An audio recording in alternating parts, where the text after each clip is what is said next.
English ಮಾಧ್ಯಮನ government ಶಾಲೆಗಳಲ್ಲಿ ಕಡ್ಡಾಯ ಅಂಥೇಳಿ ಒಂದು ರೂಲನ್ನು ಮಾಡ್ತಾ ಇದ್ದಾರೆ. ಸೊ ಪ್ರತಿಯೊಂದು ಕಾಲಮಾನಕ್ಕೂ ಅದರದೇ ಆದಂತಹ ಸಮಸ್ಯೆಗಳು ಭಾಷೆಯಲ್ಲಿ ಇರುತ್ತೆ. ನಾವು ಆ ಎಲ್ಲ ಕಷ್ಟಗಳಲ್ಲೂ ಭಾಷೆನ ಉಳಿಸ್ಕೊಂಡು ಹೋದರೆ ಅದು ಉಳಿಯುತ್ತೆ.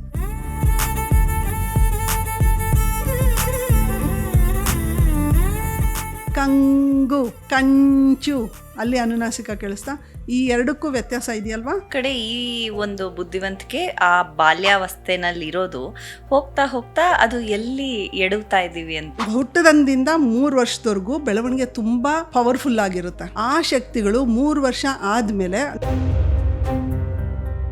ಭಾಷೆ ಯಾವುದರಿಂದ ಆಗಿದೆ? ಶಬ್ದದಿಂದ. ನಮ್ಮ ಭಾಷೆ ಧ್ವನಿಗಳಿಂದ ಆಗಿದೆ ಅಂತ ಮಗು ಗೊತ್ತಾಗ್ಬೇಕು. ಅದಕ್ಕೆ ನಾವು ಹಲವಾರು ಚಟುವಟಿಕೆಗಳಿವೆ. ಹಾಗಾದ್ರೆ ಭಾಷೆಯಿಂದ ಸೈಕಾಲಜಿಗೆ ಕನೆಕ್ಟ್ ಆಗಿದೆಯಾ ಭಾಷೆ? ನಾನು ಭಾವನಾತ್ಮಕವಾಗಿ ಏನಾದರೂ ತೊಂದರೆ ಆಯಿತು ಭಾಷೆಯಿಂದ ಅಂದರೆ ಮಗುವಿನ ಆತ್ಮವಿಶ್ವಾಸಕ್ಕೆ ತೊಂದರೆ ಆಗುತ್ತೆ. ನಾನು ಕನ್ನಡ ಮಾತಾಡಲ್ಲ, ಆದರೆ ಈಗ ಇಂಗ್ಲಿಷ್ ಮೇಲೆ ಅಭಿಮಾನ ಎಷ್ಟಾಗಿದೆ ಅಂದರೆ ಅದು ಕನ್ನಡನ ಹಿಂದಕ್ಕೆ ತಳ್ತಾ ಇದೆ. ಲ್ಯಾಂಗ್ವೇಜ್ ಒಂದು ಜಸ್ಟ್ ಮಾರ್ಕ್ಸ್ಗೆ ಒಂದು ಸಬ್ಜೆಕ್ಟ್ ಆಗಿದೆಯಾ ಆಗಿ ಉಳಿದಿದೆ ಸ್ಕೂಲ್ಗಳಲ್ಲಿ. ಹಾಗಾದ್ರೆ ನಿಮ್ಗೆ ಇಂಗ್ಲಿಷ್ ಅನಿವಾರ್ಯ ಅನ್ಸಲ್ವಾ?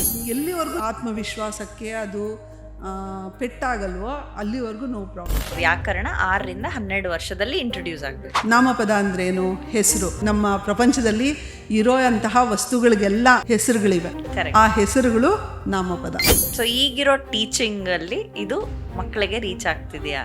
ಪಾಪ ಟೀಚರ್ಸ್ಗೂ ಗೊತ್ತಿಲ್ಲ ಅಲ್ಲ.